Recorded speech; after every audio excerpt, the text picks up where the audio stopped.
Bienvenidos y bienvenidas a Parcela 24 Interalmirés Televisión.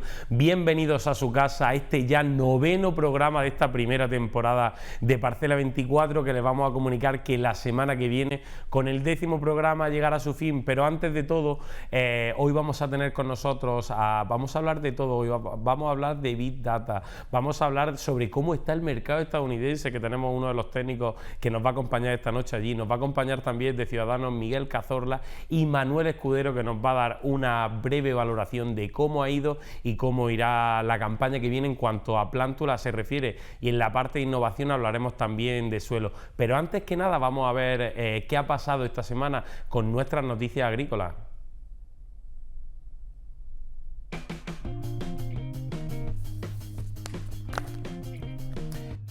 En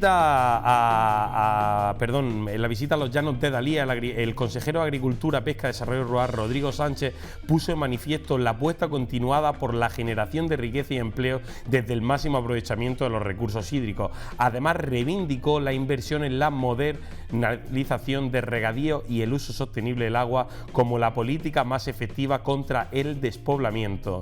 Por otra parte, el caso Chichela, que ya comentamos anteriormente, La Voz de Almería se hizo eco de la atención de un caso de Chichela el pasado mes de abril en un vivero en la comarca del Poniente. En principio se trataba de un caso aislado que fue erradicado rápidamente, pero puso sobre alerta a los productores de planta viva y cultivos leñosos de la provincia de Almería. Conscientes de esta preocupación, la Fundación Cajamar organizó la pasada semana en su estación experimental Las Palmerillas una jornada dedicada a informar sobre la situación actual de Europa, España y Almería en una de las enfermedades más devastadoras de especies vegetales. La investigadora del Instituto de Agricultura Sostenible, CSIC, Blanca Landa del Castillo, expuso a los asistentes las peculiaridades de esta bacteria que fue descubierta a finales del siglo XIX en California. Por otra parte, Murphy's Capa, en este caso el diario de Almería, se ha hecho eco sobre la inauguración de Agri Experience entre de España, Portugal y Marruecos de Murphy's Capa, una clara apuesta por la empresa de este sector, donde es líder para que productores y retailers puedan beneficiarse de las últimas innovaciones del sector y desarrollo sobre soluciones de embalaje a medida. Ubicado en San Vicente de Raspeig, Alicante, este centro está equipado con tecnología y herramientas vanguardistas, orientadas a la generación de valor para sus clientes. Una experiencia completa de I+D+I enfocada exclusivamente al sector de frutas y hortalizas frescas, que aprovecha la red de Experience Centers del Murphy's Capa en todo el mundo para analizar al detalle cada cadena de suministro, buscando oportunidades de mejora que aporten valor a cada cliente. Bueno, hasta aquí las noticias más importantes de esta semana. Una semana que ahora vamos poco a poco ya, bueno, la acabamos de empezar y bueno, la campaña poco a poco va llegando a su fin, y ahora vamos a ver cómo se han comportado los precios agrícolas esta semana.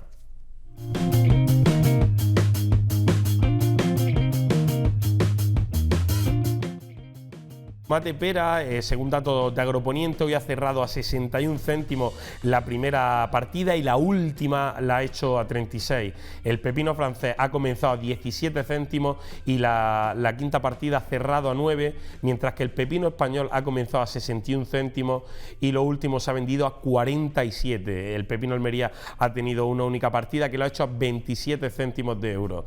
Por su parte, el calabacín fino ha empezado a 25 céntimos y ha tenido un décimo corte a un total de 11 céntimos. Sin embargo, el calabacín gordo ha empezado un poco más alto a 27 y ha cerrado a 14.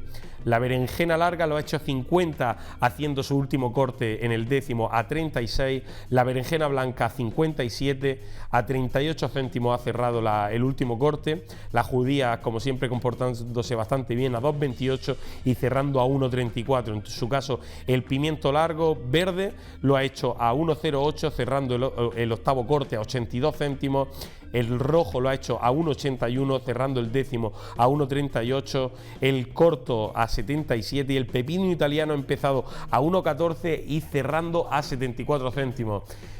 Y bueno, desde aquí pues comentar que la sandía, tanto el melón como la sandía, pues teniendo producciones teniendo producciones ya en otras partes de España, han cerrado a unos cortes bastante bajos. Hemos visto semanas pasadas como se ha llegado hasta tirar productos y en los invernaderos han hecho partidas para que la gente entre y directamente se lo lleve. Tenemos que ver para la campaña que viene cómo podemos hacer para poner en valor estos dos cultivos tan importantes en esta época del año. Pero bueno, hoy vamos a hablar de valor, hoy vamos a hablar de Big Data, hoy vamos a hablar de cómo poner en valor nuestros productos y cómo cruzar variables para crear valor no solamente a nuestra empresa, sino al final al campo almeriense y al cliente final. Para eso nos acompaña hoy Manuel Valverde. Muchísimas gracias por estar aquí esta noche. Buenas noches, Fernando, y muchas gracias por invitarme. Muchísimas gracias. Bueno, desde AgroWin Data, explica un poco por encima qué importancia tiene el Big Data, primero qué es el Big Data y segundo qué importancia puede llegar a tener para el agricultor final y para las empresas también. Bueno, en primer lugar, tengo que decir que has definido muy bien el Big Data. Para simplificarlo, diría que la información es poder. Esto es una máxima, que hemos tenido siempre. En el pasado, los ejércitos que tenían poder podían hacer mejores estrategias militares. Y hoy en día, las grandes empresas que tienen esta información pueden tomar mejores decisiones. Cuando hablo de grandes empresas y qué empresas han empezado introduciendo lo que es la tecnología Big Data, hablo de empresas como Amazon, como Google, que se han situado como empresas líderes en sus respectivas áreas. Esto que hasta hace muy poco veíamos como un campo de especulación, ¿qué podría aportar el Big Data en la agricultura?, hoy en día es una realidad. Hoy en día disponemos de suficientes datos ya en el campo agrícola para poder desarrollar soluciones enfocadas a las empresas y que estas empresas se posicionen como líderes en su área de actividad. Por poner un ejemplo a la pregunta que me has hecho de cómo puede ayudar el Big Data a tomar mejores decisiones, voy a empezar por las comercializadoras, que son las empresas más comunes que tenemos aquí en Almería y las que más volumen de actividad generan.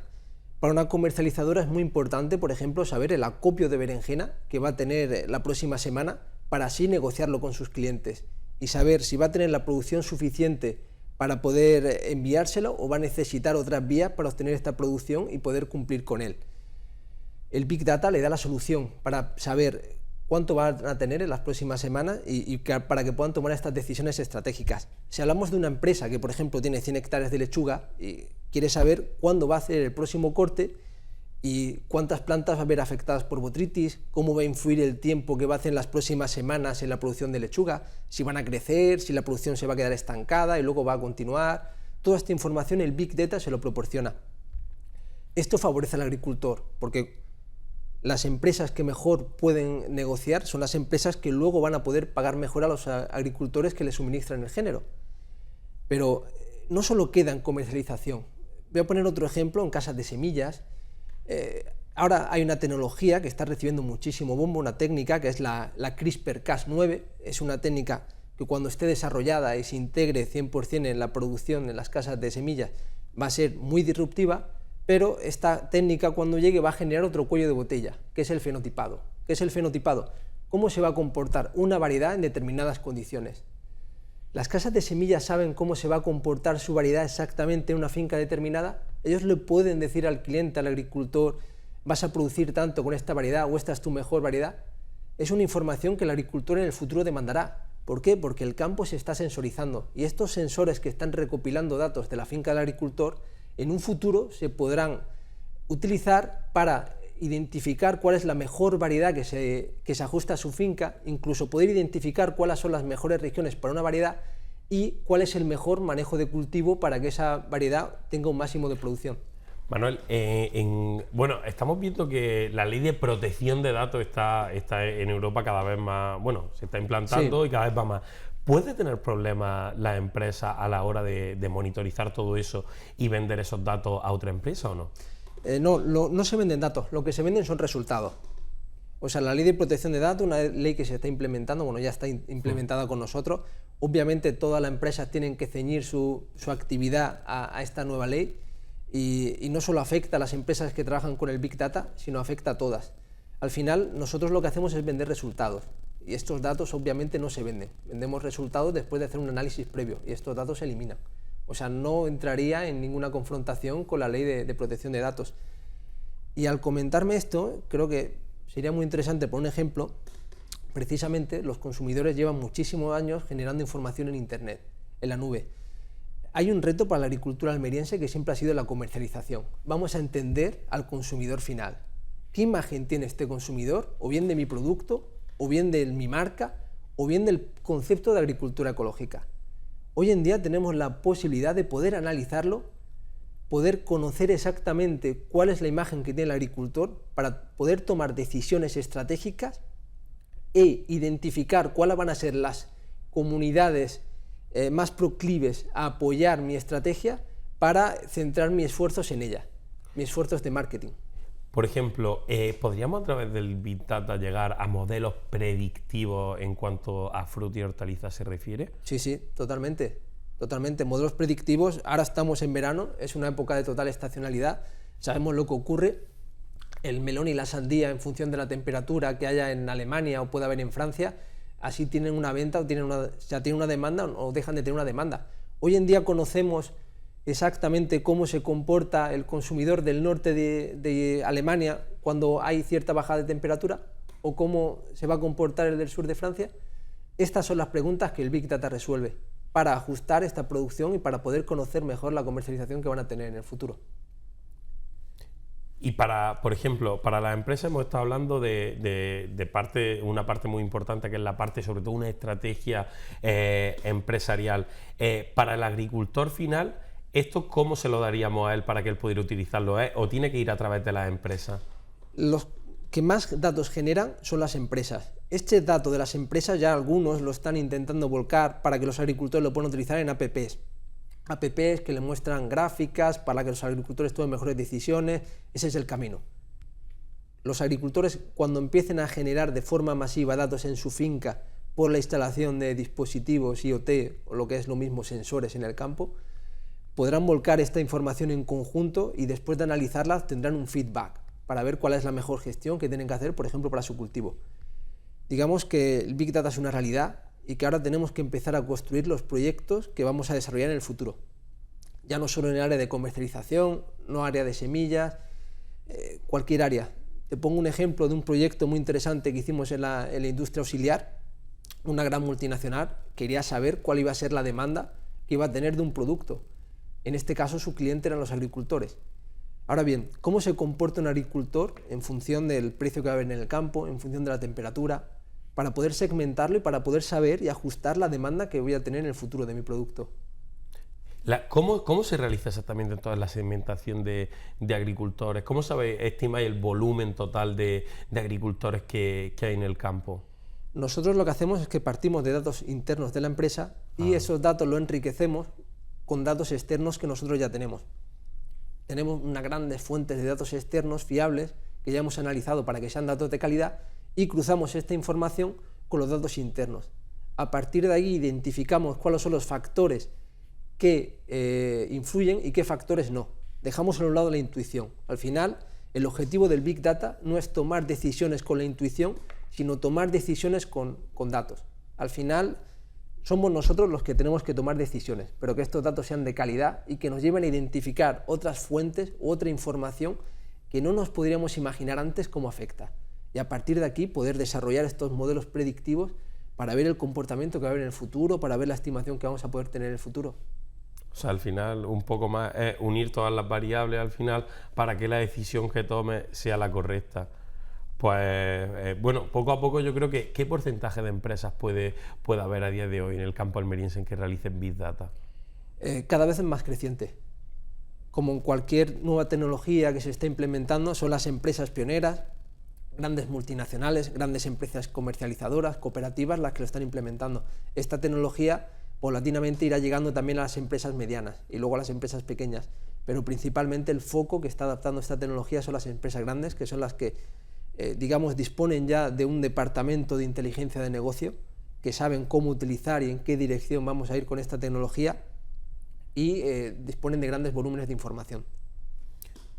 ¿Qué precio aproximado puede tener un estudio de mercado de Big Data para una empresa? Bueno, esta pregunta ya me la haces por... No, claro, no, sí. ¿sabes? Bueno, de otra Sí. manera dicho, ¿se puede permitir todas las empresas o una pequeña y mediana empresa hacer un estudio sobre, pues imagínate, sobre un fertilizante que quieren sacar al mercado? ¿O tiene un coste muy elevado para ellos? Depende también de cuál es el mercado que queremos alcanzar y cuál es el objetivo del estudio. Digamos que al final lo que limita cualquier trabajo es la complejidad del mismo. Hay trabajos que a priori pueden parecer sencillos, pero por las variables que tenemos que utilizar son más complejos y otros que no. Pues yo creo que, bueno, yo creo que al final el futuro, porque al final no estás dejando, como bien has dicho, absolutamente nada a la intuición. Pues nada, yo creo que desearle toda la suerte del mundo a Manuel Valverde con este gran proyecto, porque a día de hoy, ¿cuántos proyectos estáis trabajando con ellos? Ahora mismo tenemos unos cuantos proyectos en paralelo. De hecho, tenemos ya un equipo distribuido entre Almería y Madrid y trabajamos sobre todo con proyectos disruptivos. Vamos a poner todo el talento nacional, porque tenemos talento nacional, gente que se ha doctorado en el MIT, que se ha doctorado en la Politécnica, con el joven talento, con el conocimiento agrícola, con la experiencia, para desarrollar estas soluciones que hasta ahora no se han hecho en la agricultura, que son totalmente disruptivas y que van a posicionar a estas empresas líderes en su área de actividad. Pues yo creo que al final lo que llevamos hablando en estos 9 programas que llevamos ya, cómo darle valor y crear valor a las empresas, y yo creo que el modo más claro lo estamos viendo hoy día con Manuel Valverde. Muchísimas gracias por acompañarnos esta noche y sobre todo por estar con nosotros y explicarnos este fenómeno que cada vez va creciendo más y que está haciendo que las decisiones, no, como bien has dicho, no se dejen a la intuición y sobre todo que hagan que crezca la agricultura almeriense y sobre todo que crezca el valor para que le pagan al agricultor al final. Muchísimas gracias por estar aquí con nosotros, Nada, Manuel. gracias a vosotros, gracias por invitarme, Fernando, y vamos a seguir trabajando porque el campo almeriense siga siendo un líder en el futuro. Pues nada, nosotros con ese liderazgo que esperamos que poco a poco vaya consiguiendo el campo almeriense, nos vamos a publicidad y nos vemos ahora en la parte de innovación.